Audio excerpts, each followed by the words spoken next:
बिस्मिल्लाहिर्रहमानिर्रहीम। एक या वेरिएंट कैटल की तरफ से तमाम दोस्तों व्यूवर्स को अस्सलामु अलैकुम। दोस्तों, अल्लाह की ज़ात से उम्मीद है कि आप लोग सब खैरियत से होंगे, खुश होंगे और आपके जो बर्ड्स हैं वो भी खैरियत से होंगे, खुश होंगे, क्योंकि आप उनका बहुत ज़्यादा ख्याल रख रहे होंगे। दोस्तों, आप लोग की खिदमत में हाज़िर हुआ हूँ 23 अक्टूबर 2022 संडे के बर्ड्स के जालेट के सिलसिले में, और इंशाअल्लाह थोड़ी देर में जो है वो मैं बर्ड्स के जालेट भी आपको अपडेट कर दूँगा। लेकिन मेरी हर वीडियो में यही कोशिश होती है कि आप लोग से बर्ड्स के हवाले से कोई छोटा सा टॉपिक डिस्कस किया जाए जिसका फ़ायदा जो है वो हमारे बर्ड्स को पहुँचे। दोस्तों, जैसे कि अल्हम्दुलिल्लाह सबको पता है कि ब्रीडिंग सीज़न स्टार्ट है, और जो है बहुत सारे लोगों जो दोस्त हैं, मेरे व्यूवर्स हैं, उनके अल्हम्दुलिल्लाह से जो है वो हैचिंग भी शुरू हो गई है। यानी कि एग पेयर्स ने एग ले किए थे और अल्हम्दुलिल्लाह से अब जो है वो बच्चे भी निकल आए हैं। अच्छा दोस्तों, बात यह है कि आज का जो टॉपिक है वो बड़ा ही मतलब इम्पॉर्टेंट है, जिस पे कभी कोई फोकस नहीं करता। बहुत सारे लोगों से आपने सुना होगा कि एग जो है वो अनफर्टाइल निकले। अच्छा, और अगर एग अनफर्टाइल नहीं थे तो फर्टाइल थे तो बच्चा भी बाहर आ गया, यानी कि हैच भी कर दिया, और लेकिन बच्चा फिर बाहर आने के बाद जो है वो जो है पेरेंट्स ने उसको फ़ीड नहीं कराई या फिर पेरेंट्स ने उसको मार दिया। तो ये ऐसे ऐसे टॉपिक्स हैं या ऐसी वजूहात हैं जिन पे जो है लोग डिस्कस नहीं करते, और जो है होता यही है कि हम जो हैं वो किसी बड़ी चीज़ पे जो है फोकस करके बैठे हुए होते हैं कि इवन कि ये भी हुआ है कि आज जैसे एग दिल कर दे न मैं सूट समाये तू ते में, दिल कर दे न मैं सूट समाये तू ते में, इको रंग दे कपड़े पाए तू ते में, इको रंग दे कपड़े पाए तू ते में, दिल कर दे न मैं सूट समाये तू ते में, दिल कर दे न मैं सूट समाये तू ते में, इको रंग दे कपड़े पाए तू ते में, इको रंग दे कपड़े पाए तू ते में। तो क्यों है, इस पेयर में क्या प्रॉब्लम हो गई है, या हमने ऐसी क्या इनको डाइट ख़राब दी कि जो है एग प्रॉपर तरीके से फर्टाइल नहीं निकले। तो ये एक बड़ा इम्पॉर्टेंट पॉइंट बात यह है कि बहुत सारी चीज़ें, जैसे कि जब खुदा ना खास्ता किसी इंसान को कोई प्रॉब्लम होती है तो हम फ़ौरन डॉक्टर से कंसर्न करते हैं, और फिर डॉक्टर जो है वो हमें टेस्ट करवाता है, और टेस्ट करने के बाद जो रिज़ल्ट आता है उसकी बिहाफ पे वो मेडिसिन रिकमेंड करता है या मेडिसिन प्रिस्क्राइब करता है। तो यहाँ बताने का मकसद ये है कि हमें पहले जो है वो उसकी अनफर्टिलिटी जो है वो एग की वो ख़त्म करनी चाहिए। बात यह है कि लोग इसका सारा ब्लेम मेल को दे देते हैं कि जी मेल जो है वो ख़राब है, उसने जो है वो मतलब आपने देखा भी होगा फर्टाइल मेल है और गारंटेड है और ये। लेकिन ऐसा क्यों है? अगर अनफर्टाइल मेल है तो वो क्यों है? तो वजह यह है कि बहुत सारी चीज़ें जो कि डाइट्स के हवाले से, या आपने ऐसी मेडिसिन दे दी हैं उसको जिसका जो है रिएक्ट या उसका असर उस पर हुआ है, और वो जो एग फ़ीमेल ले कर रही है वो अनफर्टाइल हो रहे हैं। एक तो चीज़ ये। दूसरी चीज़ ये है कि अगर हैच हो जाता है बच्चा, फिर जो है पेरेंट्स जो है वो फ़ीड नहीं कराते। तो दोस्तों, बात सारी ये है कि यहाँ पे मैं एक चीज़ बताना चाहूँगा आपको कि ये बहुत ही इम्पॉर्टेंट बात है कि पेरेंट्स आखिर चिक को, अपने बच्चे को फ़ीड क्यों नहीं करा रहे। क्या आपने उनको ऐसा दाना दिया है जो कि वो आसानी से या बहुत ही सुकून से उनको फ़ीड करा सकें? अगर आपने दाने में, यानी कि उनको ऐसा दाना नहीं दिया जो कि बहुत इम्पॉर्टेंट होता है, या वो बहुत आसानी से अपने चिक्स को फ़ीड कराने में आसानी से उनको फ़ीड कराने में आसान हो, तो ये चीज़ बड़ी इम्पॉर्टेंट है।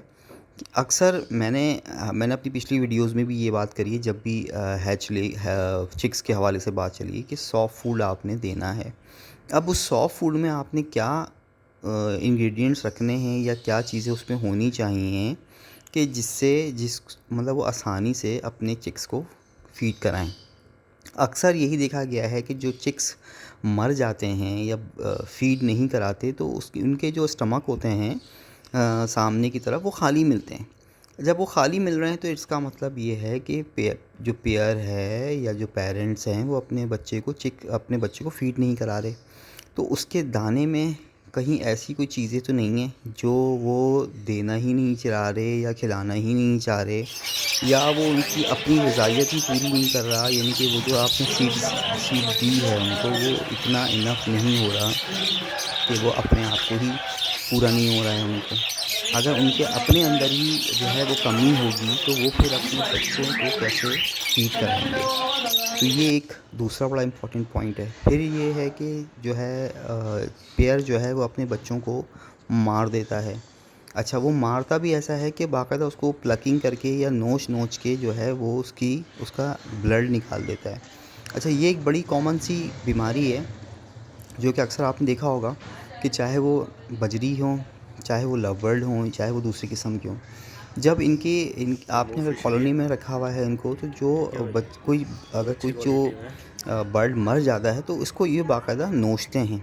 नोच के उसमें से ब्लड निकाल देते हैं। फिर उसको मतलब ये प्रैक्टिकली देखा गया है कि पूरा उसके मतलब अगर आपने बहुत देर तक आपको पता नहीं चला कि आपके कॉलोनी में या आपके केज में कोई बर्ड मर गया है, तो वो बाकायदा अनटिल अनलेस के जो यहाँ मैं क्लियर कर दूँ कि जैसे कि पेयर है तो वो फिर शायद वो प्लकिंग नहीं करता, ना नोचता है, बस वो ऐसे ही डेड पाई जाती है। लेकिन अगर वो कॉलोनी है तो वहाँ पे आप नोटिस करिएगा कि वो बाकायदा नोच के उसको ब्लड निकाल देते हैं। तो एक तो ये होता है कि वो उससे लड़ने की कोशिश कर रहे होते हैं, दूसरा ये होता है कि क्या उनको उस जो डेड बर्ड है उसमें से क्या चीज़ उसको मिल रही होती है। तो बेसिकली देखा ये गया है कि वो उसमें से जो है नॉर्मल इस बीमारी के लिए लोग कहते हैं कैल्शियम की कमी होती है, इसलिए प्लकिंग करते हैं, या दूसरी उनमें कुछ ऐसे विटामिन की कमी होती है जिसकी वजह से ये नोच रहे होते हैं या उनका ब्लड निकाल देते हैं। लड़ाई तो ज़ाहिर सी बात है हर जानवर में भी होती है, इंसान में भी होती है, परिंदों में भी होती है, और उसमें ये होता है कि नुकसान कमज़ोर का ही होता है, और वो जैसे कि ब्लड निकलना और ये सब कुछ होता है। लेकिन इस कमी को या इस नुकसान को कैसे ख़त्म किया जाए, तो इसका बड़ा आसान सा हल है कि आपने डाइट पे बड़ा फोकस करना है। मैं आप लोग को पिछली कई वीडियोज़ में ये बात बोल चुका हूँ कि देखें, बर्ड्स की डाइट पे ख़्याल करें, कोशिश करें, देखें कि वो क्या शौक़ से खा रहा है, क्या नहीं खा रहा है, क्योंकि वो भी एक सेंस रखता है अपने खाने के हवाले से, अपने पीने के हवाले से। अक्सर आप देखें कि गंदा पानी या बदबूदार पानी है तो बर्ड नहीं पीता, और अगर उसको बहालत मजबूरी पी लेता है तो वो भी बीमार हो जाता है। तो ये सब चीज़ें जो हैं वो नोटिस करनी है आपने, और अपने बर्ड्स का ख़्याल रखना है। तो दोस्तों, ये इसलिए मैंने आज ये टॉपिक पे बात करी है आपसे कि जो है काफ़ी सारी कंप्लेंट्स आई हैं, बहुत सारे लोगों ने जो है इस सवाल को पूछा है और कहा है कि ऐसा क्यों हो रहा है, इसके बारे में हमें ज़रूर डिटेल बताएं। तो दोस्तों, आज का मैंने इसलिए टॉपिक रखा, ये 3 इश्यूज़ होते हैं नॉर्मली, एग ले, फिर जो हैचिंग, और फिर जो है वो चिक्स का डेड होना। तो ये बड़ी इंपॉर्टेंट बातें थी जिस पे मैंने आप लोग को थोड़ा सा बताया है। मुझे उम्मीद है कि इंशाल्लाह ताला आप लोग ज़्यादा ख्याल रखेंगे और जो है इन चीज़ों से भी हम बच जाएंगे। तो दोस्तों, इसी के साथ चलते हैं 23 अक्टूबर 2022 संडे के बर्ड की जाले की तरफ। और इस दफ़ा जो जाले हमें मौसूल हुए हैं वो कुछ इस तरह से हैं कि बजरी ब्रीडर पेयर 450 रुपये का, बजरी पट्ठा पेयर 350 रुपये का, फिशर ब्रीडर पेयर 2200 रुपये का, कॉमन लोटिनो ब्रीडर पेयर 4000 रुपये का, creamino love bird non ring bird breeder pair 4200 रुपये का, colour love bird breeder pair 4000 रुपये का, ब्लू पसनाटा ब्रीडर पेयर 2800 रुपये का, वायलेट ब्रीडर पेयर 3500 रुपये का, albino black ice breeder pair 9000 रुपये का, लोटिनो पसनाटा ब्लैक आइस ब्रीडर पेयर 4500 रुपये का, lutino red ice breeder pair 8000 रुपये का, फिंच ब्रीडर पेयर 500 रुपये की, रिंग नेक एडल्ट पेयर यानी कि ब्रीडर पेयर 7500 रुपये का। दोस्तों, मैंने अपनी पिछली वीडियो में भी जो है वो आपके साथ नंबर शेयर किया था, और मैं फिर आज आपके साथ ये नंबर शेयर करना चाहूँगा। जिस भाई को भी इन रेट पर अपने बर्ड्स फ़रोख्त करने हों या अपने बर्ड एक्सचेंज करने हों, मैं यहाँ रिपीट कर रहा हूँ, या अपने बर्ड्स एक्सचेंज करने हों तो वो भी पॉसिबल है और आप इस नंबर पे कांटेक्ट कर सकते हैं 034627275778। मैं नंबर रिपीट कर रहा हूँ 034627275778। दोस्तों ये एक भाई ने अपना नंबर शेयर किया है और ये रेट भी वही दे रहे हैं, यानी कि इन रेट पे आपसे ख़रीद करेंगे वो, क्योंकि आप इन रेट पे अपने बर्ड को सेल कर सकते हैं उनको, और एक्सचेंज भी पॉसिबल है अपने बर्ड से, और उनके पास जो बर्ड होंगे उनके पास। ठीक है दोस्तों, इसी के साथ जो है वो मुझे इजाज़त दीजिए और अपना बहुत सा ख्याल रखें, अपने बर्ड्स का ख्याल रखिएगा। मुझे और एक कहते इजाज़त दीजिए। अल्लाह हाफ़िज़।